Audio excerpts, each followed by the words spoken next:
February 1st, 2026, 2:47 a.m., Tucson, Arizona. Nancy Guthrie's pacemaker stopped communicating with her iPhone. The signal that had been tracking her heartbeat for years went silent. Hours later, this person would be captured on her doorbell camera. Within 45 minutes, Nancy would be gone. Now, 18 days later, the FBI is using technology most people don't even know exists. Drones and helicopters equipped with signal sniffers flying low over the Arizona desert. They're searching for something invisible, something that might still be transmitting.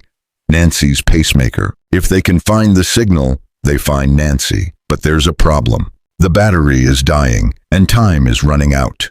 This is the story of how a medical device designed to save lives might be the key to solving a kidnapping, and why every hour that passes makes that less likely. Before we talk about the technology, you need to understand who Nancy Guthrie is and what happened on February 1st, 2026. Nancy is 84 years old, a mother, a grandmother, and yes, she's the mother of Savannah Guthrie, the NBC Today Show anchor, but that's not what's relevant here. What matters is that Nancy has serious health conditions. She requires medication, and her heart requires a pacemaker, a device implanted in her chest that keeps her alive.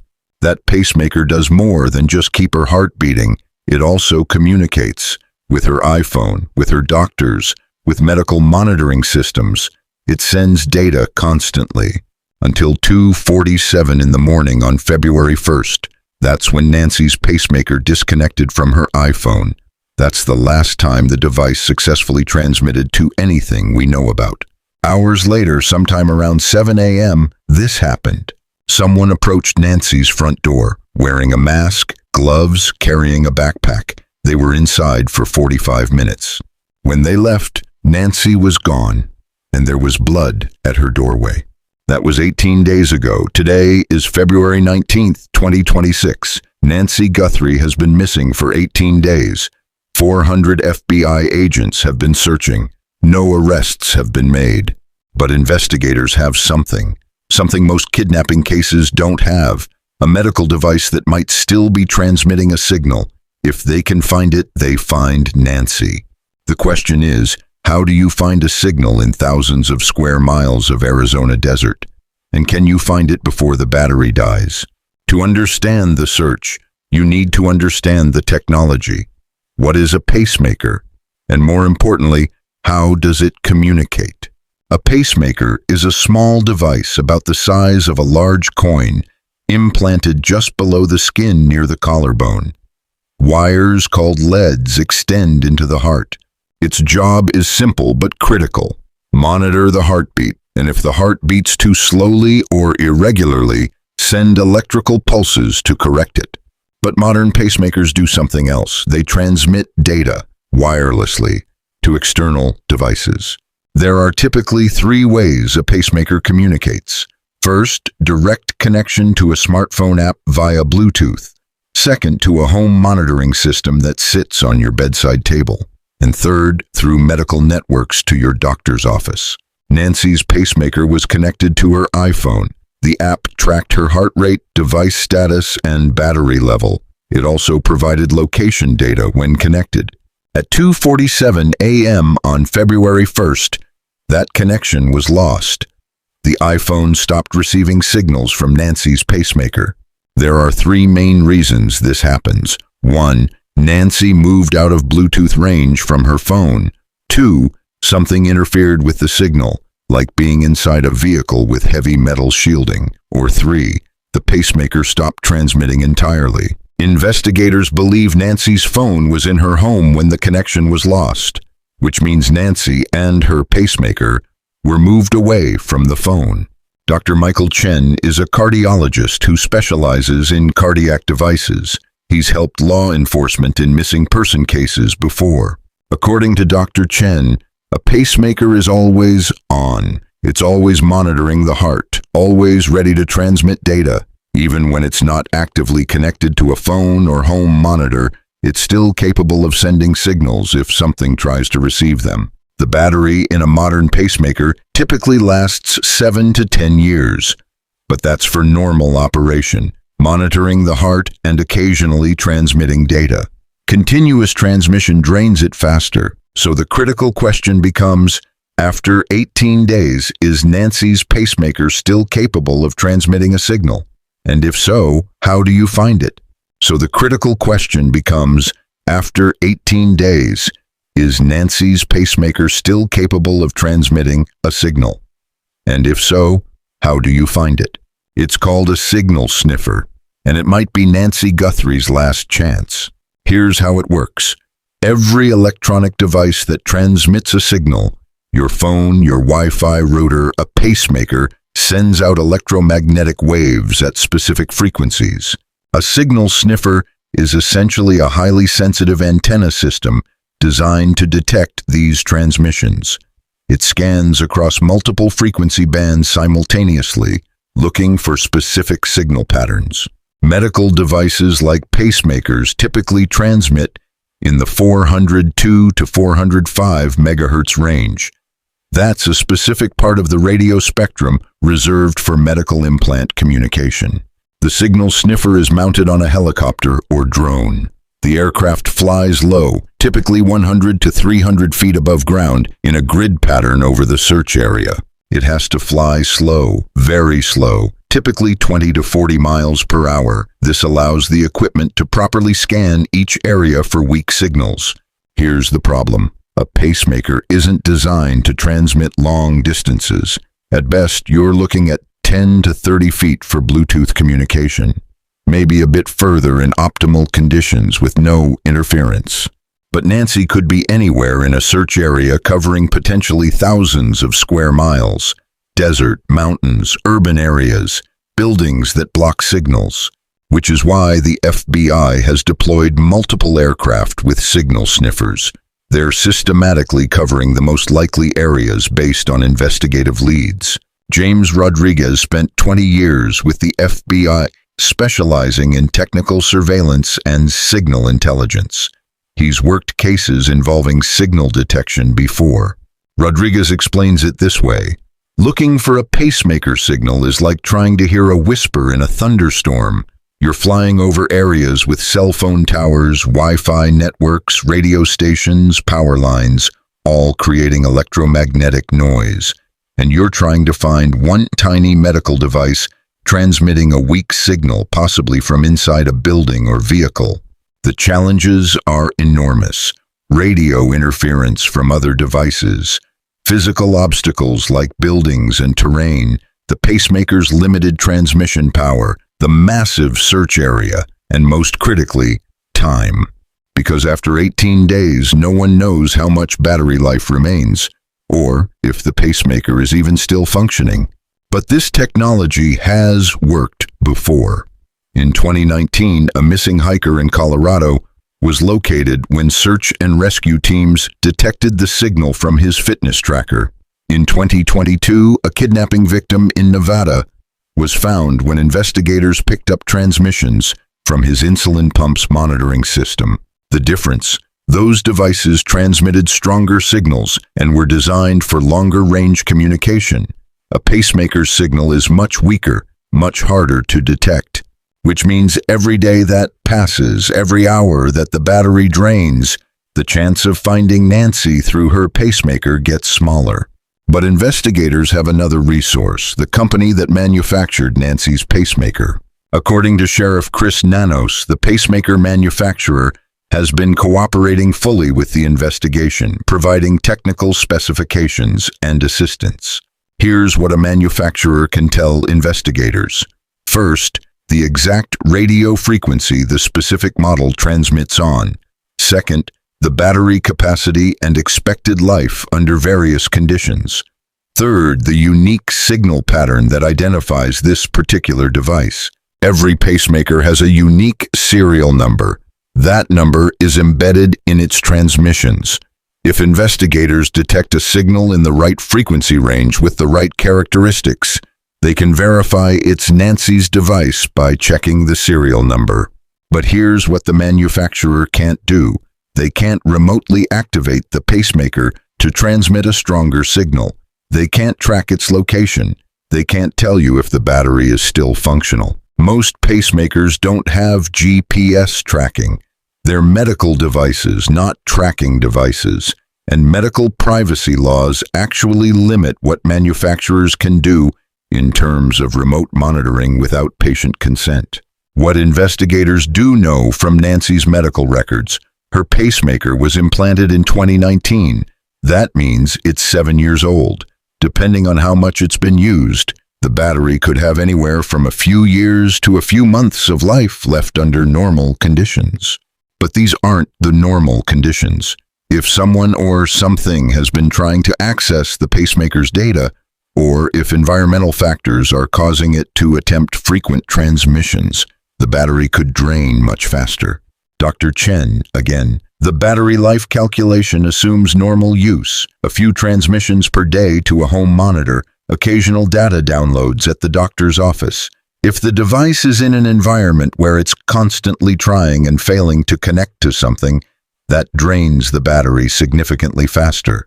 Worst case scenario, Nancy is in a location where her pacemaker can't successfully transmit, maybe inside a metal building or underground, but the device keeps trying. Every failed connection attempt drains the battery, and investigators flying overhead would never detect a signal because it can't escape. Best case, Nancy is in a location where the pacemaker can transmit, the battery still has power, and a helicopter with a signal sniffer happens to fly close enough at exactly the right moment to detect it. The odds favor the worst case. With every day that passes, the probability of detection decreases. So after 18 days, where does the investigation actually stand? What do they know about Nancy's pacemaker and the search for her signal? Sheriff Chris Nanos has been relatively transparent about the investigation, at least compared to typical cases of this magnitude. Here's what law enforcement has confirmed. Nancy's pacemaker disconnected from her iPhone at 2:47 a.m. on February 1st. The doorbell camera captured someone at her home around 7 a.m. Nancy has not been seen since, and there have been no verified pacemaker signal detections in the 18 days since. Investigators have prioritized search areas based on other evidence. The gloves found 2 miles from Nancy's home, surveillance footage of vehicles in the area, cell tower data from phones of interest, witness reports. The signal sniffer operation is just one layer of this investigation. They're also pursuing DNA evidence found in Nancy's home, tracking purchases of items the suspect wore, canvassing gun stores, and following up on more than 30,000 tips from the public. The sheriff has mentioned that major tech companies, Meta and Apple, have offered assistance. In Apple's case, that likely relates to Nancy's iPhone and any data from her pacemaker app that might provide clues about timing or location before the disconnect. There's also the ransom note situation. Multiple media outlets received notes demanding $6 million for Nancy's return, but investigators haven't confirmed whether these were legitimate or hoaxes. A deadline passed on February 10th with no exchange. If the ransom notes were real, what does the absence of any pacemaker signal tell us? Either Nancy is in a location where the signal can't transmit, or the worst-case scenario that investigators don't want to say publicly. Going back to that doorbell footage, the suspect was inside Nancy's home for 45 minutes. That's a long time, long enough to search for something, long enough for a confrontation, long enough for many possibilities. The blood found at Nancy's doorway has been confirmed as hers. The amount and pattern suggest she was injured. Whether that injury would have immediately affected her pacemaker or its ability to function, investigators aren't saying. But here's what we know about Nancy's health. She's 84 years old. She has serious health conditions that require medication. She needs her pacemaker to regulate her heartbeat. After 18 days without medication, without medical care, the situation is dire regardless of what the pacemaker signal does or doesn't tell us.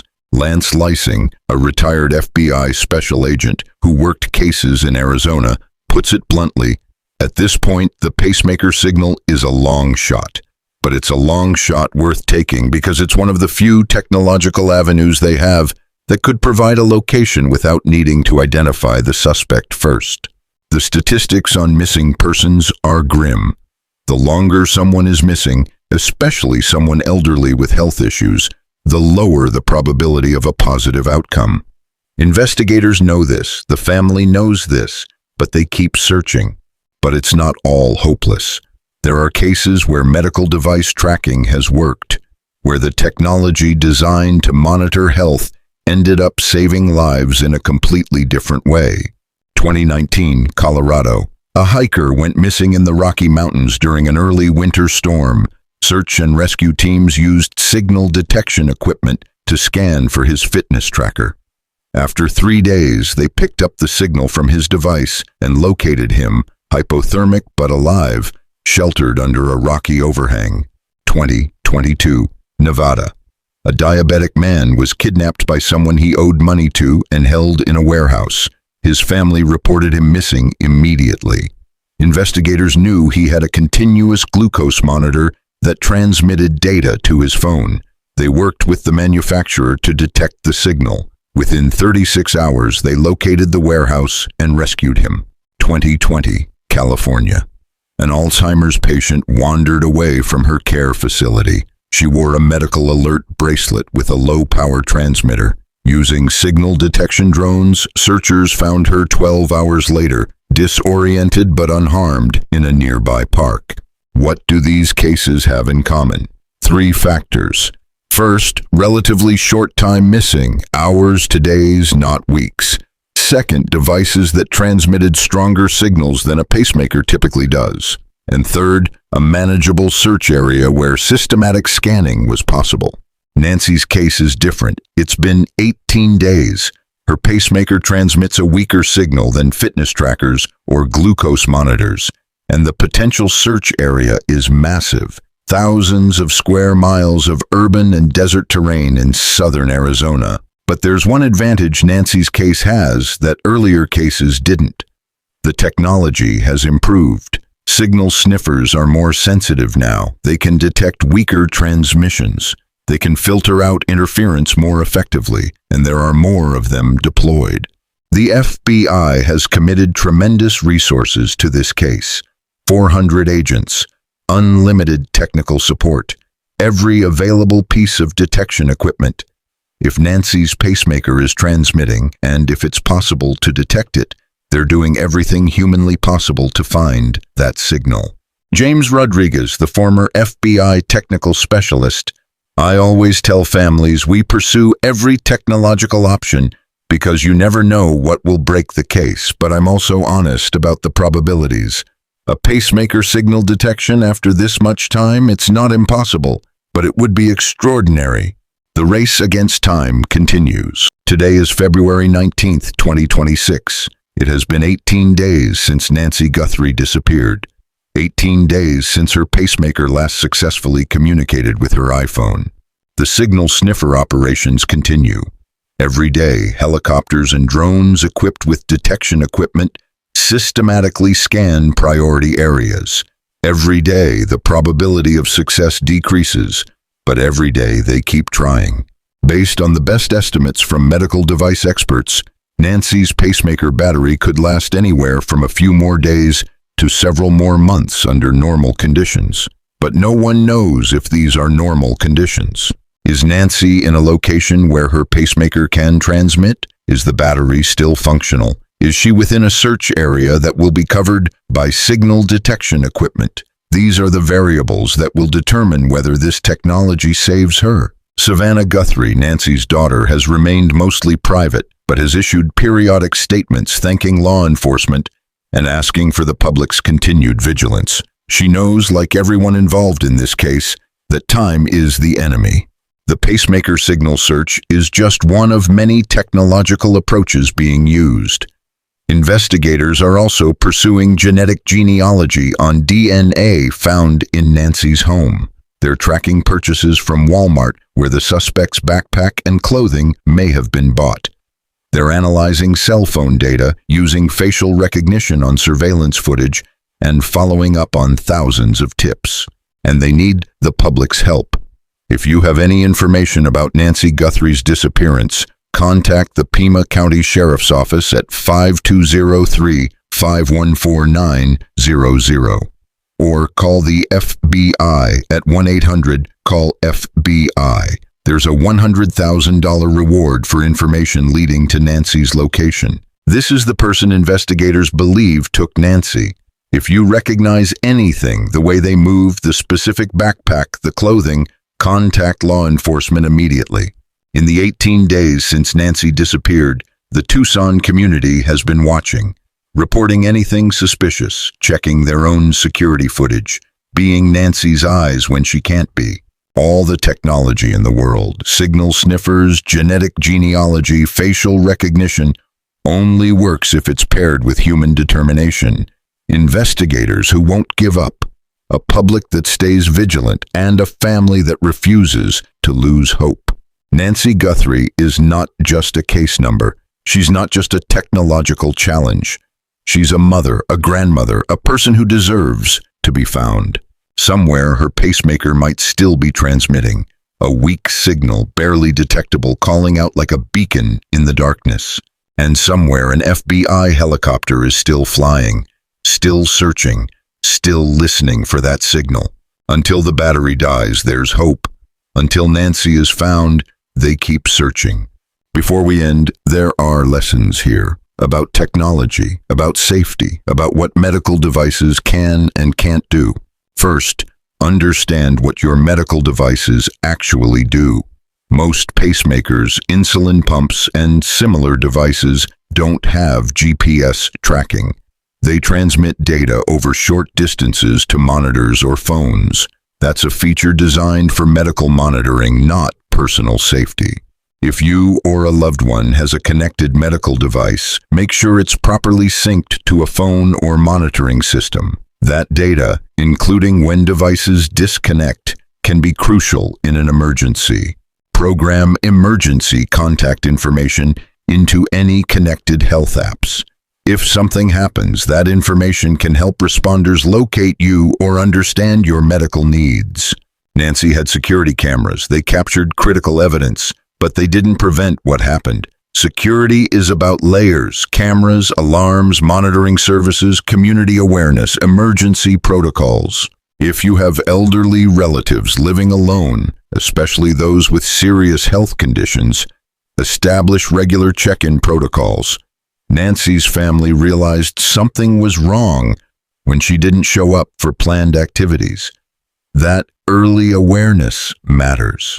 But understand this, technology can help solve crimes.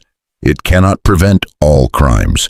The most advanced pacemaker in the world couldn't protect Nancy from someone who entered her home. The most sophisticated signal sniffer can't find someone if they're in a location where signals can't escape. Technology is a tool, but community, people watching out for each other, reporting suspicious activity, staying connected, that's what actually keeps people safe. Nancy Guthrie has been missing for 18 days. Her pacemaker, a device designed to keep her alive, might now be the key to finding her. The FBI continues to search, using signal sniffers, pursuing DNA leads, tracking retail purchases, following up on tips. They will not stop. Every hour, Nancy's pacemaker battery drains a little more. Every hour, the window for signal detection gets a little smaller, but until that window closes completely, hope remains. If you live in southern Arizona, keep your eyes open. Check your security footage from February 1st. Look for the backpack, the clothing, the vehicle, anything that might help. Pima County Sheriff, 5203-514-900. FBI, 1-800-CALL-FBI, $100,000 reward for information that helps find Nancy. This has been Gravel Ghost Basement. We cover cases with depth, accuracy, and respect for victims and their families. We will continue to follow Nancy Guthrie's case as technology provides answers, whether through the pacemaker signal, genetic genealogy, or other investigative techniques. We'll bring you those updates. Until then, somewhere in Arizona, a pacemaker might still be transmitting a signal that says, I'm here. Find me. Find Nancy Guthrie. Subscribe to Gravel Ghost Basement for in-depth investigative coverage. Turn on notifications. Share this video. Help find Nancy.